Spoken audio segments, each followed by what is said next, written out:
Hi friends, welcome to காரை special. இன்றைக்கி நாம் பார்க்க போகிறது ஒரு கருவாடை வச்சு ஒரு சின்ன சம்பல் எப்படி பண்ணலான்னு பார்க்கலாமா? இது ரொம்ப டேஸ்ட்டாக இருக்குங்க. நீங்கள் ஒன்ஸ் ட்ரை பண்ணி பாருங்களேன், நீங்களே சொல்லுவீங்க. இதுக்கு நம்ம தேவையான பொருட்கள், நான் இங்கே 5 கருவாடு வச்சுருக்கேன். 5 கருவாட்டுக்கு 5 காஞ்ச மிளகாய் எடுத்துக்கணும். 2 to 3 மீடியம் சைஸ் வெங்காயம், கொஞ்சமாக திருவன தேங்காய் பூ. இது தாங்க நமக்கு முக்கியம், வேறு எதுவுமே வேணாம். இதில் இன்னொன்று இருக்குது, ஆப்ஷனல். அது என்னென்னா லெமன். உங்களுக்கு வேணும்னா எல்லாம் செஞ்சு முடிச்சதுக்கப்புறம் லெமன் சேர்த்துக்கோங்க. இப்போ எப்படி செய்கிறதுன்னு பார்க்கலாமா? வாங்க. இப்போ நான் என்ன பண்ணியிருக்கேன்னா, கருவாடு எல்லாத்தையும் ஒன்று ஒன்றா சுட்டு எடுத்துக்கிறேன்.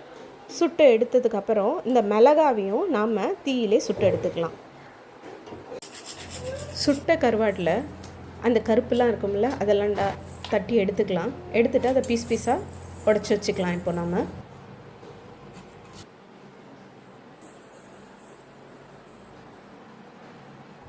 இப்போ என்னங்க, மிக்ஸி ஜாரில் ஒன்று ஒன்றா போடுவோம்.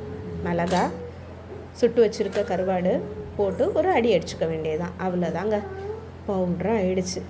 நல்ல தூள், நல்ல வாசம் வருது பாருங்கள். அவ்வளோதாங்க, 5 நிமிஷத்தில் கம கமன்னு ஒரு கருவாட்டு தூள் ரெடி. இப்போ வாங்க நம்ம மிக்ஸிங்கை பார்த்துடலாம். கருவாட்டு தூள் ரெடி ஆயிடுச்சு. இது கூட நாம் வெட்டி வச்சுருக்க வெங்காயம், அதில் ரவை போல் உப்பு போட்டு பசைஞ்சிக்கலாம். பசைஞ்ச வெங்காயத்தை கருவாட்டு தூளோடு மிக்ஸ் பண்ணிவிட்டு அதையும் ஒரு பசைஞ்சிடுங்க. அவ்வளோதாங்க. அதுக்கப்புறம் என்னங்க, தேங்காய் தான். தேங்காவையும் தூக்கி அது மேலே போடுங்க, பசைங்க. அதனுடைய வாசம் இருக்குது பாருங்கள், அப்பப்பப்பா அவ்வளோ டேஸ்ட்டுங்க.